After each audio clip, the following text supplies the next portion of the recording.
hello friends good morning সকলোকে আজি আমাৰ ইয়াতে বতৰটো ডাৱৰীয়া ভাবিলোঁ অকণমান স্পেচিয়েল কিবা এটা ব্ৰেকফাষ্ট বনাওঁ লগতে অলপ হেল্ডি হওক ইয়াত দেখিছে নহয় পিঁয়াজ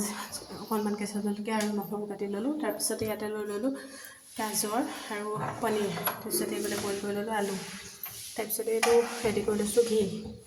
তাৰপিছতে ইয়াত দেখিছে নহয় সেইখিনি চব মিক্স কৰি ভাজি ল'লোঁ অলপমান ঘি দি আটা দুটোও মাৰি ল'লোঁ মাৰি মেলি ৰেডি হৈ গ'ল হৈ কিনে এতিয়া বনাব লৈছোঁ ব্ৰেকফাষ্টটো কিন্তু অকণমান হেল্ডি খালে হেল্ডিও হৈ থাকে ন মানুহবোৰ এতিয়া দেখিছে নহয় মোৰ বনাই মেলি ৰেডি হ'বই এতিয়া লগতে বনাই দিলে পেলাই ডিমো বইল কৰি দিছোঁ আজি ছাৰে খায় মই বাৰু নাখাওঁ আজি সোমবাৰ আৰু মঙলবাৰে নাখাওঁ বাৰু সেইকাৰণে এইফালে দিছে নহয় টেষ্টি একদম ধুনীয়া হেল্ডি ব্ৰেকফাষ্ট ৰেডি হৈ গ'ল মোৰ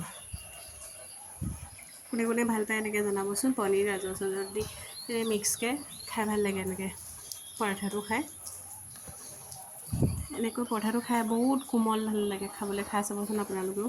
চব দি মেলি এনেকৈ ইয়াত দেখিছে ধুনীয়া একদম পূৰা ছফ্ট হৈছে অলপ পাতলাকৈ বনাইছোঁ বেছি ডাঠকৈ বনালে কি হয় মাজৰটো নিখিজে সেইকাৰণে পাতলাকৈ বনাইছোঁ দেখিছে নহয় অলপমান বেকা হ'বই আৰু কিয়নো পৰঠাটো মানে বেলিবলৈ লওঁতে অলপমান হেৰি হৈ থাকে নহয় দেখিছে ধুনীয়াকৈ ৰেডি হৈ গ'ল মোৰ আলু পনীৰ গাজৰ পৰঠা আৰু এইফালে হৈ গ'ল আকৌ আজি সোমবাৰ যে পূজাৰী আহিছিলে মন্দিৰত অকণমান পূজা কৰিবৰ কাৰণে কল চল ৰেডি কৰি দিব ক'লে সেয়া ৰেডি কৰি দিলোঁ চ' বাই বাই